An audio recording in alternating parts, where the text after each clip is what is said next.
AB star news देख रहे हैं आप और मैं हूं आपके साथ पल्लवी तिवारी। जैसा कि आप सभी जानते हैं कि हम हर सुबह आपके लिए लेकर आते हैं हमारा गुड मॉर्निंग भारत शो। तो चलिए बढ़ चलते हैं हमारी पहली खबर की ओर। हमारी पहली खबर है हैदराबाद नगर निगम चुनाव में भाजपा ने किया दमदार प्रदर्शन। आइए जानते हैं इस खबर के बारे में विस्तार से।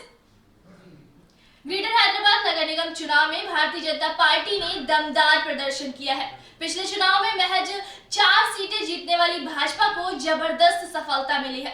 खबर लिखे जाने तक घोषित 149 नतीजों में भाजपा को 48 सीटें मिल गई थी। जीएचएमसी चुनाव में सत्तारूढ़ टीआरएस के खाते में 55 सीटें गई थी, जबकि असरुद्दीन ओवैसी की पार्टी एआईएमआईएम को 44 सीटें तब तक मिली थी। महाराष्ट्र विधान परिषद चुनाव में भाजपा को झटका। महाराष्ट्र में सत्ता में आने के 1 साल बाद शिवसेना राकांपा कांग्रेस गठबंधन को शुक्रवार को विधान परिषद चुनाव में बड़ी सफलता हासिल हुई है। गठबंधन ने स्नातक तथा शिक्षक कोटे की विधान परिषद की 5 में से 4 सीटें अपनी झोली में डाली है। इसी के साथ ही चलिए बढ़ चलते हैं हमारी अगली खबर की ओर। हमारी अगली खबर है कोरोना वायरस वैक्सीन को लेकर, जो कि है कोरोना का टीका कुछ हफ्ते में मुमकिन, ऐसा कहना है हमारे प्रधानमंत्री नरेंद्र मोदी जी का। आइए जान लेते हैं इस खबर के बारे में विस्तार से। प्रधानमंत्री ने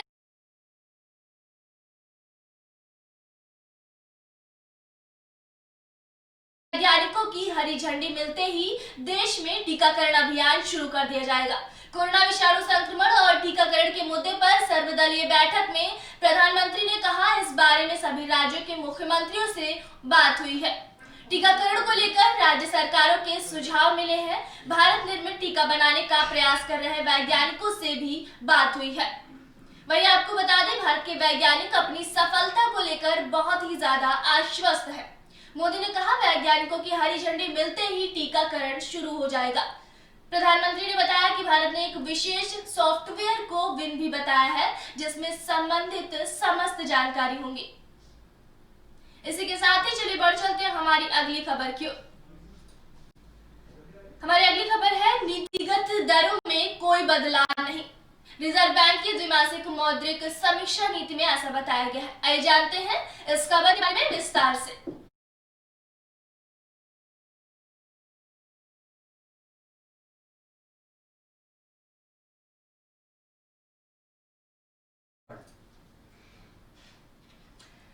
रिजर्व बैंक की द्विमासिक मौद्रिक समीक्षा नीति, ऐसे कहना है नीतिगत दरों में कोई बदलाव नहीं किया जाएगा। इसी के साथ ही चलिए बढ़ चलते हैं खबर के विस्तार में। भारतीय रिजर्व बैंक ने शुक्रवार को पेश द्विमासिक मौद्रिक नीति समीक्षा में मुद्रास्फीति के उच्च स्तर को देखते हुए प्रमुख नीतिगत दर रेपो को 4% तक बरकरार रखा है। केंद्रीय बैंक ने कहा कि अर्थव्यवस्था तेजी से सुधर रही है और चालू तिमाही में फिर वृद्धि की राह पर लौट सकती है। 6 सदस्यीय मौद्रिक नीति समिति यानी कि एमपीसी ने अपनी मानक ब्याज दर रेपो को 4% पर बनाए रखने का एकमत से फैसला किया। अगस्त में मुद्रास्फीति की चिंता के मद्देनजर रेपो दर में कटौती रोकने से पहले रिजर्व बैंक जनवरी के बाद से इसमें 1.15% की कटौती कर चुका है। वही आपको बता दें, रिजर्व बैंक ने व्यवसायों के अनुकूल एक कदम की घोषणा करते हुए शुक्रवार को कहा कि बड़े लेन देन के लिए प्रयोग में आने वाली आरटीजीएस प्रणाली 14 दिसंबर से 24 घंटे काम करने लगेगी। भारतीय रिजर्व बैंक के गवर्नर शक्तिकांत दास ने शुक्रवार को कहा कि केंद्रीय बैंक विनियमित संस्थाओं के लिए डिजिटल भुगतान सुरक्षा नियंत्रण निर्देश पेश करेगा।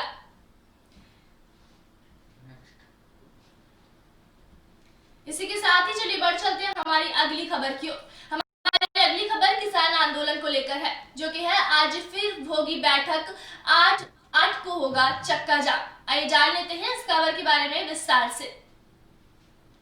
आंदोलनकारी किसानों के साथ केंद्र सरकार की शनिवार को 5वीं बैठक होगी। गुरुवार को बैठक में किसान नए कृषि कानूनों को रद्द करने पर अड़े रहे थे। अब शनिवार को बैठक से पहले केंद्र पर दबाव बनाने के लिए किसानों ने 8 दिसंबर को भारत बंद की घोषणा की है।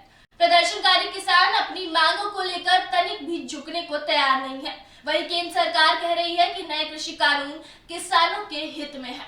किसानों का कहना है कि अगर केंद्र सरकार ने उनकी मांगे नहीं मानी तो 8 दिसंबर को भारत बंद किया जाएगा। दिल्ली गाजियाबाद सीमा पर प्रदर्शन की अगुवाई कर रहे किसान नेता राकेश टिकैत ने भारत बंद का ऐलान करते हुए गणतंत्र दिवस परेड में किसानों की भागीदारी की मांग की है। उन्होंने कहा 8 तारीख को पूरा भारत बंद रहेगा। इस बार 24 जनवरी की परेड में किसानों के पूरे सिस्टम को शामिल किया जाए। ट्रैक्टर हमेशा उबड़ खाबड़ जमीन पर ही चला है, उसे भी राजपथ की मखमली सड़क पर चलने का मौका मिलना चाहिए। उधर अखिल भारतीय किसान सभा के महासचिव हरनान मोल्ला ने कहा कि भारत सरकार का कोई भी संशोधन स्वीकार नहीं किया जाएगा। साथ ही कृषि कानूनों को लेकर आंदोलन कर रहे किसानों के समर्थन में आम आदमी पार्टी और तृणमूल कांग्रेस आ गई है। टीएमसी के नेता डेरेक ओब्रायन ने और आप नेता व दिल्ली सरकार में मंत्री सत्येंद्र जैन ने सिंधु बॉर्डर पर जाकर किसानों से बात की और समर्थन देने की बात कही। इसी के साथ ही चलिए बढ़ चलते हैं हमारी अगली खबर की। हमारी अगली खबर है धन परिवर्तन अध्यादेश के तहत मऊ में 14 लोगों पर मामला दर्ज किया गया है। आइए जान लेते हैं इस खबर के बारे में विस्तार से। उत्तर प्रदेश के मऊ जिले के चिरैया पोर्ट थाने की पुलिस ने 14 लोगों के खिलाफ उत्तर प्रदेश विधि विरुद्ध धर्म संपरिवर्तन प्रतिषेध अध्यादेश 2020 के तहत मामला दर्ज किया है। पुलिस ने इसकी जानकारी हमें दी है। अपर पुलिस अधीक्षक त्रिभुवन नाथ त्रिपाठी ने बताया कि चिरैया पोर्ट थाना क्षेत्र के मोलनागंज गांव में रहने वाला एक व्यक्ति शबाब खान उर्फ राहुल हिंदू समुदाय की एक लड़की के साथ भाग गया। उन्होंने बताया कि पुलिस ने इस मामले में शबाब समेत 14 लोगों के खिलाफ भारतीय दंड संहिता की धारा 366 के अलावा उत्तर प्रदेश विधि विरुद्ध धर्म संपरिवर्तन प्रतिषेध अध्यादेश 2020 के तहत मामला दर्ज कर लिया है। इसी के साथ ही चलिए बढ़ चलते हैं हमारी अगली खबर की। हमारी अगली खबर भी किसान आंदोलन को लेकर है, जो कि है ट्रूडो की टिप्पणी पर भारत की कड़ी प्रतिक्रिया। आइए जानते हैं इस खबर के बारे में विस्तार से। भारत ने शुक्रवार को कनाडा के उच्चायुक्त को तलब कर कहा कि किसानों के आंदोलन के संबंध में कनाडाई प्रधानमंत्री जस्टिन ट्रूडो और वहां के कुछ अन्य नेताओं की टिप्पणी देश के आंतरिक मामलों में अस्वीकार्य हस्तक्षेप के समान है। विदेश मंत्रालय ने कहा कि कनाडाई राजनयिक से यह भी कहा गया कि ऐसी गतिविधि अगर जारी रही तो इससे द्विपक्षीय संबंधों को गंभीर क्षति पहुंचेगी। ट्रूडो ने भारत में आंदोलन कर रहे किसानों को समर्थन दिया था। इस पर भारत ने अपनी नाराजगी जताई है। इसी के साथ ही चलिए बढ़ चलते हैं हमारी अगली खबर की। हमारी अगली खबर है मजदूरों को राहत, महंगाई भत्ता बढ़ाने के आदेश। आइए जानते हैं इस खबर के बारे में विस्तार से। कोरोना काल में दिल्ली सरकार ने मजदूरों को बड़ी राहत देने का फैसला लिया है। दिल्ली सरकार ने अकुशल, अर्धकुशल व अन्य श्रमिकों का महंगाई भत्ता बढ़ाने के आदेश जारी किए हैं। उप मुख्यमंत्री मनीष सिसोदिया ने कहा कि कोरोना महामारी के दौर में यह बड़ा कदम उठाया गया है। इसका लाभ लिपिक और सुपरवाइजर किस्म के कर्मचारियों को भी मिलेगा। मनीष सिसोदिया ने कहा कि असंगठित क्षेत्र के ऐसे श्रमिकों के महंगाई भत्ते पर रोक नहीं लगाई जा सकती जिन्हें सामान्यतः केवल न्यूनतम मजदूरी मिलती है। खासकर कोरोना संकट के दौरान ऐसा करना मजदूरों के हित में नहीं है। इसलिए दिल्ली सरकार ने महंगाई भत्ते जोड़कर नए न्यूनतम वेतन की घोषणा की है। यह दरें 1 अक्टूबर 2020 से लागू हो जाएंगी। सभी श्रमिकों और कर्मचारियों को बढ़ी हुई दर से भुगतान सुनिश्चित करने का निर्देश दिया गया है। ताजा आदेशों के मुताबिक अकुशल मजदूरों के लिए मासिक 15,492 रुपए, अर्धकुशल श्रमिकों के लिए मासिक 17,069 रुपए तथा कुशल श्रमिकों के लिए मासिक 18,797 रुपए तय की गई है। सरकार ने लिपिक और सुपरवाइजर किस्म के कर्मचारियों की भी न्यूनतम मजदूरी की दरें बढ़ाई हैं। इनमें गैर मैट्रिक को मासिक 17,069 रुपए, मैट्रिक से गैर स्नातक तक को मासिक 18,797 रुपए और स्नातक और उससे अधिक शैक्षणिक योग्यता वालों को मासिक 20,430 रुपए मिलेंगे। मनीष सिसोदिया ने बताया कि औसत अखिल भारतीय उपभोक्ता मूल्य सूचकांक संख्या के समायोजन के बाद श्रम विभाग द्वारा महंगाई भत्ते का निर्धारण किया जाता है। इसी के साथ ही चलिए बढ़ चलते हैं हमारी अगली खबर की। हमारी अगली खबर है स्वास्थ्य मंत्री सत्येंद्र जैन का कहना है कि कोरोना वायरस का टीका सबसे पहले स्वास्थ्य कर्मियों को लगेगा। आइए जान लेते हैं इस खबर के बारे में में विस्तार से। कोरोना के खिलाफ लड़ाई लड़ रहे योद्धाओं को सबसे पहले कोरोना का टीका मिलेगा। टीके के लिए दिल्ली सरकार के स्वास्थ्य विभाग ने पंजीकरण भी शुरू कर दिया है। दिल्ली सरकार ने स्वास्थ्य सेवाओं से संबंधित कर्मचारियों को इस टीके के लिए पंजीकरण कराने के आदेश दिए हैं और 5 दिसंबर तक देर रात तक यह पंजीकरण की प्रक्रिया चलेगी। कर्मचारी अपना ऑनलाइन पंजीकरण करा सकेंगे। स्वास्थ्य विभाग के मुताबिक इस प्रक्रिया में अस्पताल, नर्सिंग होम, ओपीडी व अन्य संस्थान के कर्मचारी भी अपना पंजीकरण करा सकेंगे। इस प्रक्रिया में निजी नर्सिंग होम व क्लिनिक के कर्मचारी भी शामिल रहेंगे। इसके लिए इन केंद्रों को अपने लॉगिन आईडी से पंजीकरण कराना होगा। आदेशों में स्पष्ट कहा गया है कि इसके माध्यम से बनने वाले डाटा का प्रयोग अन्य किसी सेवा के लिए प्रयोग नहीं किया जाएगा। ये आदेश निर्देशक परिवार कल्याण की तरफ से जारी किए गए हैं। स्वास्थ्य मंत्री ने कहा कि जैसे ही टीका आएगा हम इसे कुछ ही हफ्तों में सभी दिल्ली वालों तक पहुंचा देंगे। इसके लिए हमारे पास सभी जरूरी साधन मौजूद है। हम उन सभी साधनों का कोरोना के टीकाकरण के लिए इस्तेमाल करेंगे। इसमें मोहल्ला क्लिनिक, अस्पताल, पॉलीक्लिनिक आदि के जरिए हम कुछ ही हफ्तों में पूरी दिल्ली का टीकाकरण कर देंगे। साथ ही स्वास्थ्य मंत्री ने शुक्रवार को प्रेस वार्ता में कहा कि दिल्ली में संक्रमण दर लगातार घट रही है। अगर यह आंकड़े आने वाले 5 दिन ऐसे ही रहे तो यह दिल्ली के लिए बहुत अच्छी खबर होगी। किसान के आंदोलन पर जैन ने कहा कि उनका यह आंदोलन शांतिपूर्वक है और इसे सरकार को नहीं रोकना चाहिए। उन्होंने कहा कि केंद्र सरकार को जल्द से जल्द किसानों की परेशानियां दूर करनी चाहिए। इसी के साथ ही चलिए बढ़ चलते हैं हमारी अगली खबर की ओर। हमारी अगली खबर में हम आपको बताएंगे कोरोना वायरस के आंकड़ों के बारे में। आपको बता दें, देश में संक्रमितों की संख्या 95 लाख के पार पहुंच गई है। इसी के साथ ही जान लेते हैं इस खबर के बारे में विस्तार से। देश में कोविड-19 के 36,595 नए मामले सामने आने के बाद संक्रमितों की संख्या शुक्रवार को 95,71,000 के पार चली गई। इनमें से 90 लाख से ज्यादा लोगों के संक्रमण मुक्त होने के साथ ही संक्रमितों के ठीक होने की राष्ट्रीय दर बढ़कर 94.20% हो गई। स्वास्थ्य मंत्रालय की ओर से सुबह 8 बजे जारी आंकड़ों के अनुसार देश में संक्रमण के 36,595 नए मामले सामने आने के साथ ही संक्रमितों की संख्या बढ़कर 95,71,559 हो गई है। वहीं 540 और लोगों की मौत के बाद मृतकों की संख्या बढ़कर 1,39,188 हो गई है। वहीं आपको बता दें कि देश में अब तक 90,16,289 लोग संक्रमण मुक्त हो चुके हैं और स्वस्थ होने की राष्ट्रीय दर बढ़कर 94.20% हो गई।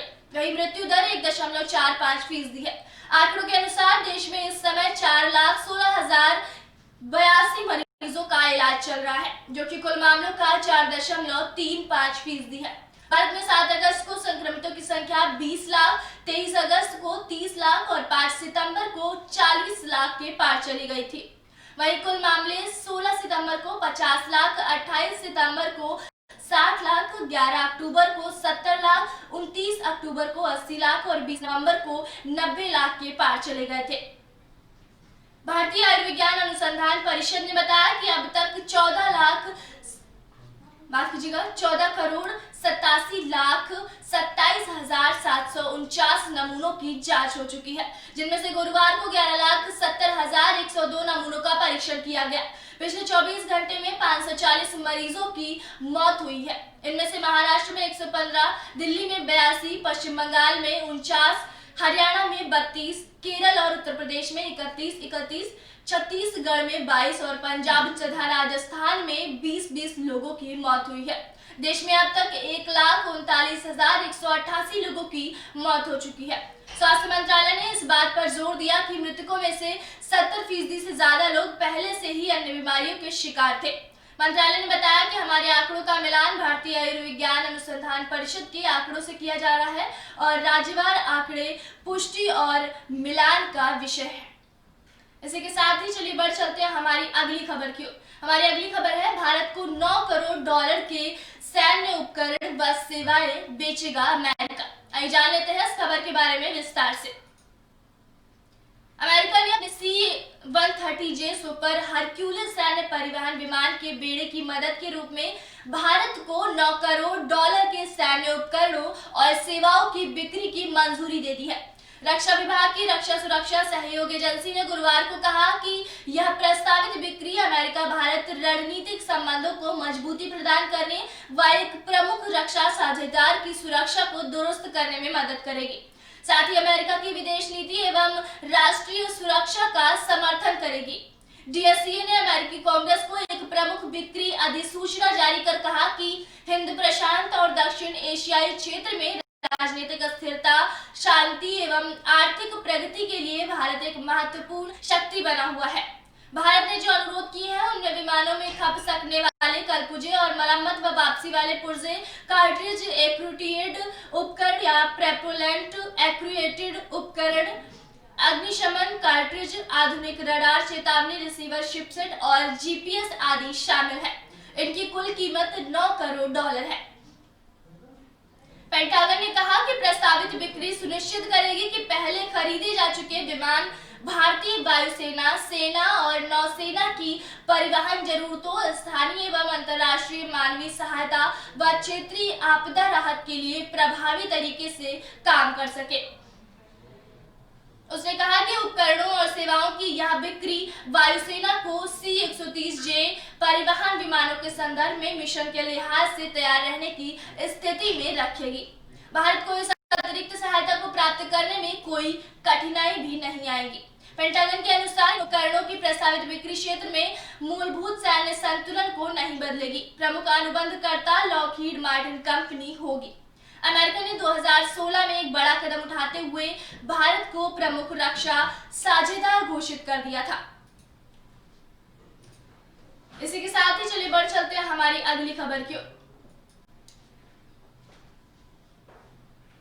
हमारी अगली खबर है जमात उद दावा के 3 और नेताओं को 15 साल की सजा दी गई। इसी के खबर के बारे में आइए जान लेते हैं विस्तार से। पाकिस्तान की एक अदालत ने आतंकवाद को वित्तीय मदद मुहैया कराने के 2 मामलों में मुंबई आतंकी हमले के सरगना हाफिज सईद के संगठन जमात उद दावा के 3 और आतंकवादियों को 15-15 साल कारावास की सजा सुनाई है। लाहौर की आतंकवाद रोधी अदालत के न्यायाधीश एजाज अहमद बुट्टार ने गुरुवार को अब्दुल सलाम बिन मोहम्मद, जुफर इकबाल व मोहम्मद अशरफ को सजा सुनाई।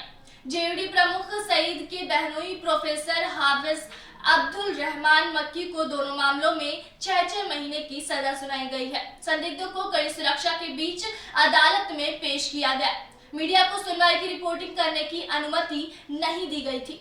JUD के वरिष्ठ नेता जफर इकबाल को अब कुल मिलाकर 41 साल जेल में बिताने होंगे। पंजाब पुलिस के आतंकवाद रोधी विभाग ने सईद समेत JUD के नेताओं के खिलाफ विभिन्न शहरों में लगभग 41 मामले दर्ज किए थे। निचली अदालतें अब तक 27 मामलों में अपना फैसला सुना चुकी हैं। इसी के साथ ही चलिए बढ़ चलते हैं हमारी अगली खबर की ओर। हमारी अगली खबर है कंगना को दिया गया नोटिस, दोसांझ के समर्थन में आए पंजाबी गायक। आइए जान लेते हैं इस खबर के बारे में विस्तार से। अभिनेत्री कंगना रनौत और गायक अभिनेता दिलजीत दोसांझ के बीच ट्विटर पर छिड़ी बहस में कई पंजाबी कलाकारों ने दोसांझ के समर्थन में उतर आए हैं। इसके साथ ही दिल्ली सिख गुरुद्वारा प्रबंधक समिति ने किसानों के प्रदर्शन में शामिल एक महिला किसान के खिलाफ कंगना द्वारा की गई आपत्तिजनक ट्वीट के लिए कंगना के खिलाफ कानूनी नोटिस जारी कर महिला किसान तथा दोसांझ से उन्हें माफी मांगने को कहा। दिल्ली सिख गुरुद्वारा प्रबंधक समिति के अध्यक्ष मनिंदर सिंह सिरसा ने कहा कि रनौत के ट्वीट ने किसानों के प्रदर्शन को राष्ट्र विरोधी के रूप में पेश करने की कोशिश की और एक किसान की उम्रदराज मां के खिलाफ अपमानजनक बातें कही हैं। अभिनेत्री के खिलाफ यह दूसरा कानूनी नोटिस है। इससे पहले पंजाब के जीरकपुर शहर के एक वकील ने रनौत के ट्वीट को लेकर 2 दिसंबर को कानूनी नोटिस भेजा था। इस बीच मीका सिंह, एम.ए. विर्क और जस्सी बी सहित पंजाब के प्रमुख गायकों और कलाकारों ने भी रनौत के साथ बहस में दोसांझ का समर्थन करते हुए रनौत की आलोचना की है। इसी के साथ ही आज के गुड मॉर्निंग भारत शो में आपके लिए इतना ही। फिलहाल देश और दुनिया की तमाम बड़ी खबरों के के लिए देखते रहिए एबी स्टार न्यूज। नमस्कार।